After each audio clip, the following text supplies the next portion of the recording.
This is Cerebral Cinema. Movies of the mind. Sound off for Chesterfield. Chesterfield, the first cigarette in America to give you premium quality in both regular and king size, brings you Dragnet.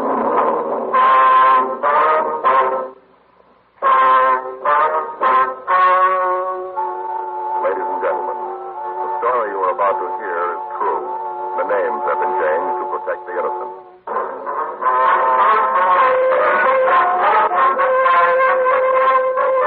Detective Sergeant, you're assigned to robbery detail. A man has been found in the trunk of an automobile. He's been badly beaten and is suffering from shock. Your job? Investigate. Here's what the nation's press has had either way you...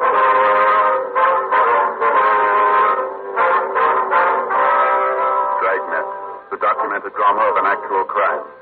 For the next 30 minutes, in cooperation with the Los Angeles Police Department, you will travel step by step on the side of the law through an actual case transcribed from official police files. From beginning to end, from crime to punishment, Dragnet is the story of your police force in action. It was Wednesday, February 18th. It was raining in Los Angeles. We were working the day watch out of robbery detail. My partner's Frank Smith. The boss is Thad Brown, chief detective. My name's Friday. It was 10:48 p.m. when I got back to the car. We were at 180. Still wet out in it. Was he in? No, he's the guy who gave us the big story about carrying the lunch bucket. Always home by 9 o'clock. Yeah. There was a call while you were out. Someone locked in a car trunk. We better roll on it. Yeah. What do you figure about your informant? I don't know. It's rain. He's holed up someplace. He's not on the street. He's your boy, Joe. You ever come up with anything worthwhile? Well, he used to. Got to be an awful light now. He can't stay sober long enough. Always talking about joining AA, but he never seems to get around to it. Too bad. Doing good if you give him a chance. If you want to be helped, they're the ones who can do it. Well, I'll try to catch him in the morning, huh? It's getting late. I'm tired. Yeah, I could use some sleep. Hey, when we see this guy, you think he'll be able to give us anything? I don't know. Fancy might. He might be able to come up with something. Doesn't figure, Joe. Nice job they pulled. There's not a rebel in town on him. Not even a close identification. Well, we don't turn him soon. It's going to be out of our hands. Be something for homicide to work on. You figure this trunk deal might be the same one? Well, if it's then, this makes number 10 for him. The old man will scream his head off in the morning. Still won't help his ulcer. He'll be sipping milk all day. He just graduated with soft-boiled eggs. This thing will put him right back on the sippy diet. Poor old idiot. Thieves and ulcers. He just can't win. Now, that must be it up there, Frank. Guy waving the radio car. Oh, yeah. There's 1A4 just coming in, too. Yeah. Let's sit here. You want to get off my side? Yeah. Go ahead. Right around the corner, officer. I'm the one who called. Didn't take you long to get here. I'll show you. Right around here? Yes. All right, Joe, Frank. Yeah. You police officers, too? Yes, sir. My name's Friday. This is my partner, Frank Smith. How do? I'm Carl Miller. I own the drugstore on the corner. I'm the one who found the car, you know. Yes, sir. If you'd show us the car. Yeah, sure thing. Around this way. I'm going way back from Miss Dalton. Over some college bills for babies. Perhaps this car sort of hurt something. Yes, sir. I walked by, then I got to thinking that maybe something might be wrong. So I went back. I looked in the car, but I couldn't see anything. Yeah? Well, I figured that maybe it might be my imagination. You know, maybe something else. And I heard this voice. Sounded like it was coming from the front. Tried to get it open, but it was locked. That's when I called you. This? Yes, sir. Put your ear against the front. You can probably hear him. Yeah, let me see. There's somebody in there. Let's see if we can get this thing open, huh? Well, there ain't something to pry it open. Got anything in the car, Al? Oh, wait a minute. Maybe there's something in here. I'll look. No, sir. Please don't touch the car. What? Don't touch the car, sir. Oh, sure. You want to look for fingerprints. Should have thought of it myself. I'll check my drawer. Should have something in there. All right, fine. Al? Yeah. You want to see if you got anything in your trunk? Yeah, I'll check it. Fine. All right, sir. We're police officers. We'll get you out. Same one, huh, Joe? Yeah, looks like him. Same MO. Well, this thing. Lock that guy in there. Joe? Yeah. There's this boy in the trunk. You want to try it? Yeah, fine. Here. Yeah.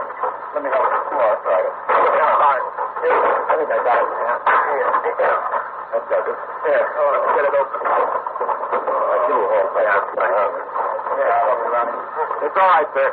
Get you out of there. I'll get the tape on. Couldn't think anybody's fun. But close the government. That's okay now. You want to tell us what happened, sir? Sure. I got him, Frank. Yeah. Better get an ambulance, Al. Right. Hey, let's get him under that awning over there out of the rain. Right. Easy now. What do you figure? I don't know. Lay him down. Here. Take my coat. Cover him up. Yes, I got it, officer. It's all I could... Oh, you already got it open? Yes, sir, we did. A little bitty screwdriver probably wouldn't have worked anyway. Oh, thank you anyway, sir. Sure thing. Anything else I can do for you? No, sir, it's all right. Nothing you need? Nothing at all? Well, not unless you got a good remedy for ulcers. 11:01 p.m. The ambulance arrived and took the victim to Georgia Street Receiving Hospital. Frank and I followed in our car. This was the 10th in a series of kidnappings in which the suspects obtained cars to use in armed robberies. After beating the victims, they'd lock them in the trunk of the car, and after completion of the robberies, they'd abandon the automobile with the victims tied and gagged in the trunk. Although to date none of the victims had been killed, we knew it was only a matter of time until the suspects kidnapped somebody who would be incapable of standing the treatment, and we'd not only have a robbery but a murder to deal with. The holdups had been going on for a period of 6 weeks. Frank and I followed up what leads we could, but they brought us nothing. None of the victims could describe the suspects other than to tell us they were male, white Americans, and that one of them spoke with a southern drawl. 11:17 p.m. We arrived at the hospital. The victim had been placed in treatment room number 3. Dr. George Hall was treating him. Frank and I went into the room to talk to the doctor. Hi, Joe. Frank. Hi, Johnny. How is he? Oh, he's all right. Suffering from shock. Got a nasty abrasion on his right cheek. I gave him a sedative to quiet him down. He'll be okay in a few minutes. Mm-hmm. What happened to him? A trunk bandage again. Vicious bunch. You going to release him, Doc? Yeah, I'll be all right in 15 or 20 minutes. You know his name? I want to make out his treatment card. No, he passed out on us before we could get it. He's coming around now. Oh, you're all right now, fella. Just relax. Take it easy. Here. See if you can sit up here on the edge of the table. Joe? Yeah, Doc. You want to pour a glass of water? Cups over there on the wall. Yeah, sure. I'll get you some water, sir. That's it. Now, just sit quiet. Easy. There you are, sir. Oh, thank you. Thirsty. Right, if we talk to him now? Sure, go ahead. Will you tell us what happened, sir? Yeah. About 7:45, Maid, that's my wife, said we were out of coffee. We were having late dinner, so while she finished fixing it, I went out to get some. Yes. I got down to Pico and Union. Signal was working. Stop. I pulled up. There were 2 guys standing on the safety zone. You know, like they were waiting for a streetcar. Mm-hmm. I thought the time was a lousy thing having to stand out in the rain waiting for a streetcar. Yes, go ahead. Well, the next thing I knew, one of them opened the door up in front. When he opened the door, I figured that maybe it was somebody that knew me. It was dark, you know. Couldn't see too well. The other one opened the back door and got right in the car. I knew darn soon I didn't know these guys. Sir? Well, the fellow in front had a gun, pointed right at me. Looked like a cannon. Biggest gun I ever saw. Tell you I was scared. Yes. Told me to pull up the curb. I did. What happened then? Told me to get in the back seat. I told them they could take my money, car, whatever they wanted. Just let me go. Well, the guy in the back told me to shut up and get back there with him.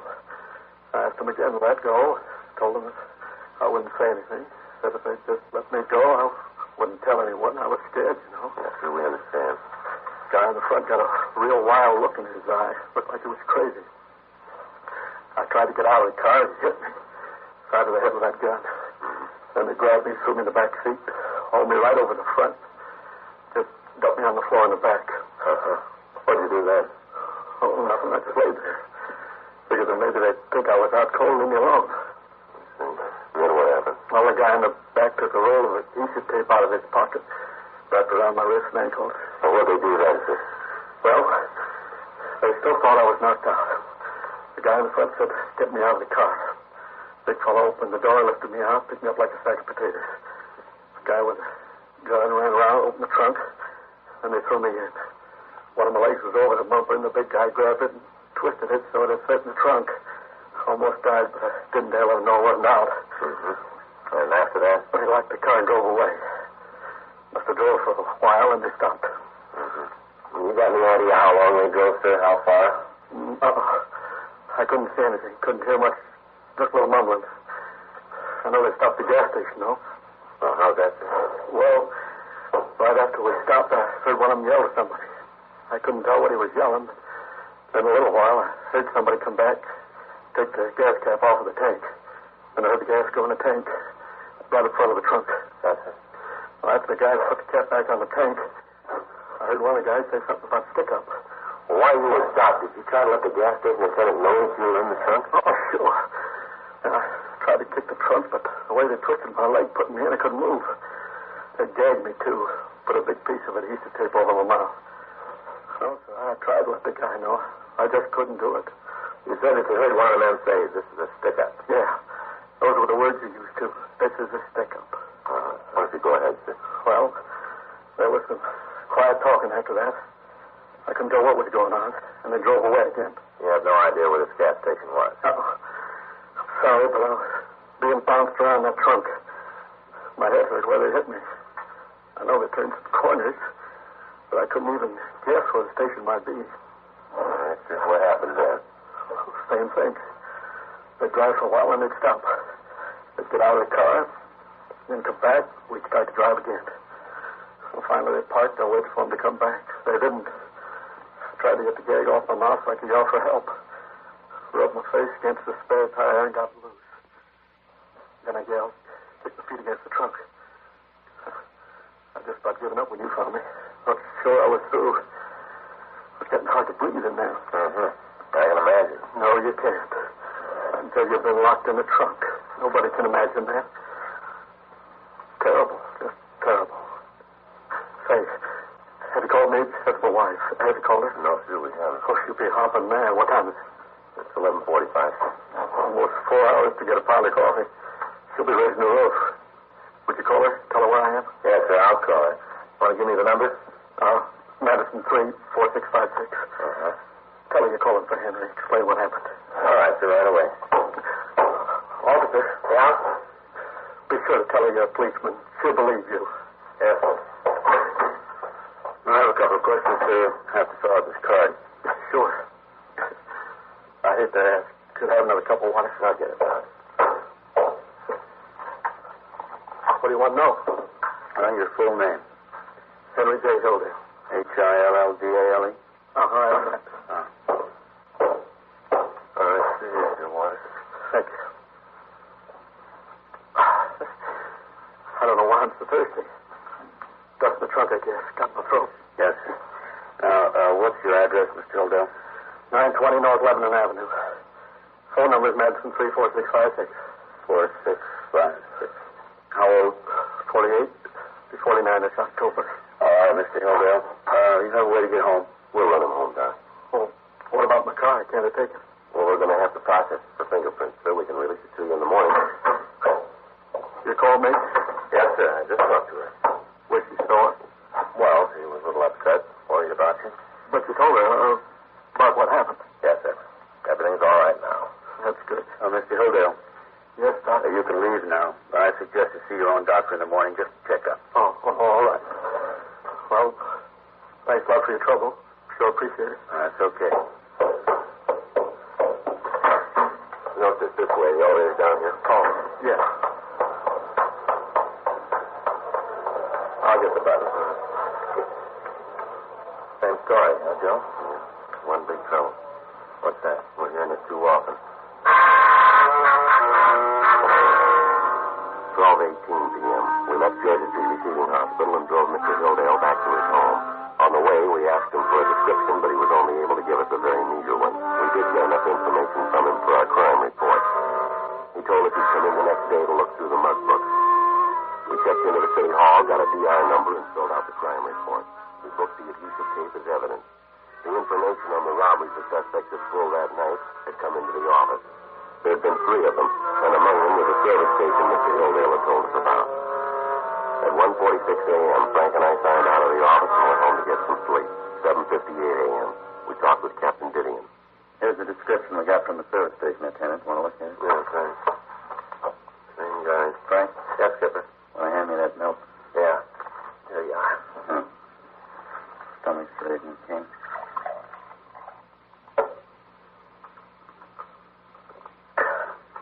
This is a 10th kidnapping and 23rd robbery. 22 going to get off the dime and bring those guys in. Oh, do everything we can, Skipper. You know that. And it's not enough. I know you guys have been beating your heads against the wall on this thing, but the corner pocket's on my back, and we got to break it. We've contacted all our informants. We've run down every lead that's turned up. They all go to the same place. No way. I'm giving the chief every excuse I can. I'm not going to try to sell him any more. I don't think he'd buy him. You know what? The guys who are pulling these jobs are flesh and blood. They eat and sleep. Somebody in town knows them. They're not phantoms. Let's find them. These guys aren't the brainiest ones in the world. If they were, they wouldn't be getting the cars the way they do. Well, yeah, that figures. How about the car? Find anything? I called Leighton Prince. They said the car was dry enough to work on. I couldn't tell us anything in. Said they'd call us back. Mm-hmm. I've been going over their crime reports. Maybe got an idea. Yeah.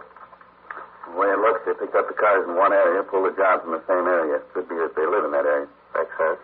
They've been working inside a 30-square block, straight down a hill, 7th to Pico. You got a description on them. Talked to the desk clerks at every hotel and boarding house in the area. Robbery, did he? Yeah, he's here. See you, Joe. Thanks, Skipper. This side. What do you do? You bet. That's the way it goes sometimes. Yeah. Well, thanks a lot. Bergman? Yeah, we just finished the car. It's clean. Not a thing on it.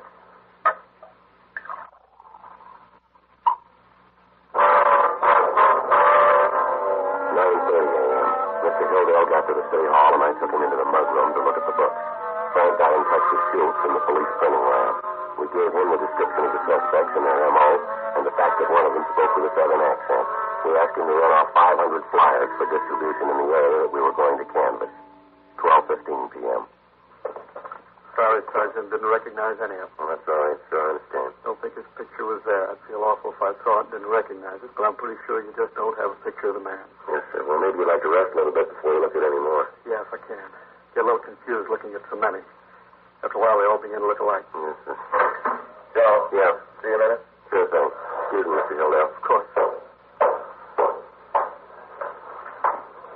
Yeah. Just got a call from Charlie Sutton. San Francisco? Yeah. Thinks they got our boy.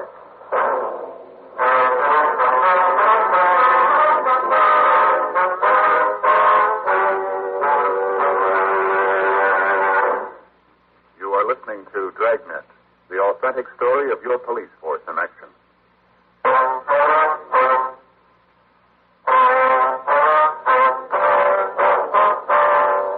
Frank went on to tell me that in talking to Inspector Sutton of the San Francisco Police Department, he found out that they thought they had one of the suspects. Sutton said he was apprehended after he kidnapped a man who stopped for a boulevard stop. The suspect had taped the man up and thrown him into the trunk of the automobile. Sutton went on to say that a witness on the street had called the police and furnished them a description of the car and the license number. The kidnapper was apprehended immediately. He refused to talk, and further investigation disclosed that the suspect was a PV from Los Angeles. Inspector Sutton told us that he'd send us stand-up mugs of the suspect by airmail special delivery. The following morning, when we received the mugs, we showed them to the victims of the robberies in the Los Angeles area. Several of them positively identified the man. Others stated that he resembled the suspect, and some of the victims were unable to give any identification of the suspect at all. In view of the circumstances, Frank and I were ordered to take two of the most reliable witnesses up to San Francisco in order to observe the suspect in person. We signed the out-of-town book, checked out a trip car, picked up our witnesses, and left for the Bay Area. 7:15 p.m., we checked into the San Francisco police station on Kearny Street. A special show-up was arranged for the victims from Los Angeles. They failed to give a positive identification of the suspect, but both of them said that he could be one of the men involved in the robberies. 8:20 p.m., we talked to the suspect at Jack Webster in Inspector Sutton's office. What are you guys trying to We're not trying to prove anything, Webster. We want the facts. Well, that's what I'm giving you. Seems when you get them, you don't want to Look, believe. we got two people outside that came all the way up here from L.A. Both of them say you're the guy who stole their cars and beat them up. Well, they're both crazy. According to the report, you pulled the kidnapping just like the ones that were pulled down south. How about that? So it looks the same. That mean I did it? Looks like it. We ran your names through R&I down in Los Angeles. There's a tab on your card for PVs. You know that? What? Galloway in Los Angeles wants you for parole violation. Oh, well, I think I can explain that. I don't think you can, Webster. Galloway says he hasn't heard from you for the past 6 weeks. That's how long these robberies have been going on. You look awful good for him. So I maybe skipped town. I was going to report up here. I got a job. Now I'm trying to go straight. How about the job they got you for now? I needed a little extra dough. You know, some came up. I read about those jobs in L.A. I figured it might work for me. Thought maybe you'd figure it was the same guys. Yeah, we do. You got it all wrong. Sure, you got me nailed for this one, but that's all. I had nothing to do with him in L.A. Our witnesses seem to think otherwise. You tell your witnesses they're full of cheese. I didn't have anything to do with him. Now, I'm sorry, boy. You got me tagged for a job up here. Nothing else. How'd you figure that? Well, how long did you say those jokers been working in L.A.? About 6 weeks. Then you got nothing on me. Yeah. Sure, I haven't left town for a month and a half, and I can prove it. Jack Webster told us that he's been registered at a hotel on Geary Street for the past month and a half. Further, he said that he's been working in a foundry in South San Francisco for the same period of time. We checked both of the places out and found that he was telling the truth. He was filed on in San Francisco for grand theft auto and kidnapping. Sunday, February 22nd, we arrived back in Los Angeles, took our witnesses to their homes, and checked into the office. We called Captain Gideon and found that there had been no new developments in the case. Frank and I went home to get some sleep. Monday morning, 7:45 a.m., we signed into the office. We picked up the flyers and started to canvass the area where we thought the hold-up men were living. During the first day, we were able to check out 28 places. Tuesday, the 24th, it started to rain again. At 8:30 a.m., we started to canvass the rest of the hotels, rooming houses, and boarding houses in the area. For 3 days, we talked to the day and the night clerk in each place. We left each of them a flyer with the description of the men and our cards, asking them to call us if anyone answering the description should register at their particular place. For 3 days, it rained. Saturday, February 28th. Think it'll ever stop, Joe? As sure as yes. Yeah. Looks like the guys we wanted dropped off the face of the earth. Nobody's seen or heard of them. I never realized there were so many hotels in L.A. Yeah, there's a lot of them. Well, let's try this one. Right.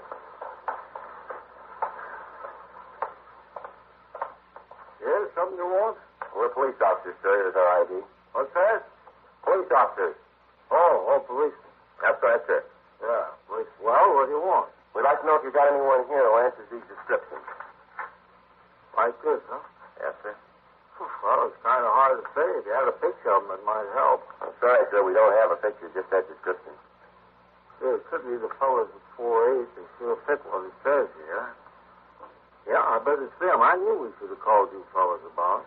Sir? See, the day before yesterday, Amy, she's the girl, teams up with. She's taking care of their room. She said that she opened the closet. She saw a gun laying on the shelf. Right out in the open. Did you report that to police? Huh? What'd you say? Did you report it to the police? Oh, no.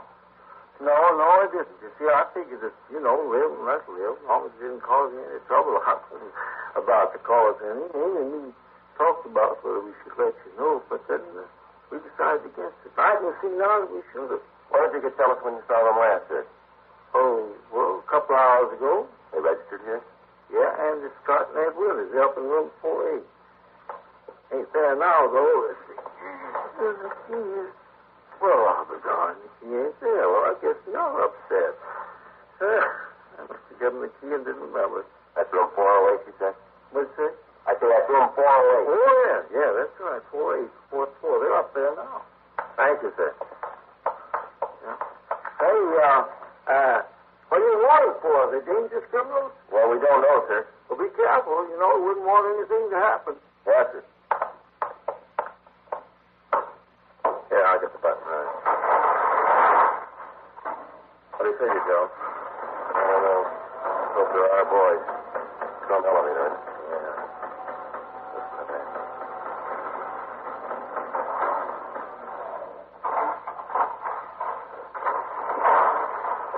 Down this way. 402, 404, 406. Here it is. Want to cover me? Yeah. How is it? Room clerk. What do you want? I'd like to talk to you. All right, get some. Hey, you ain't gonna...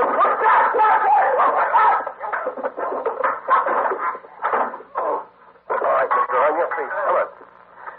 How about the other one? He's out. Here, I'll take him down for you. Stupid. He's plain stupid. I told him 100 times. Stand still. You told him what? Yeah, we should have left. Get out of this lousy town. Going back home. Yeah, all right, let's go. Back in the can this time. We'll never get out him and his big ideas. Smart guy. Old Ed, the big brain. Tried to tell him. Yeah, well, maybe you'll make it this time. You'll have a lot of time to convince him.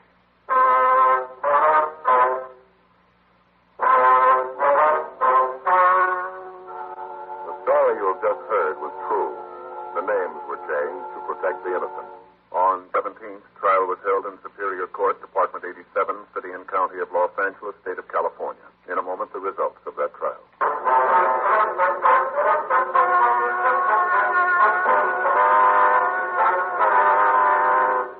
Andrew J. Scott and Edward F. Winters were tried and convicted on 12 counts of robbery in the first degree and 10 counts of kidnapping for the purposes of robbery.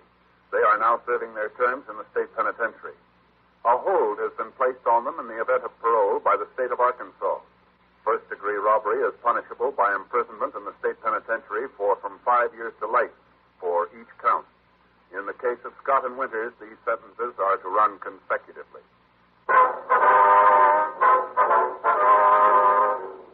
Cerebral Cinema hopes you have enjoyed this movie of the mind.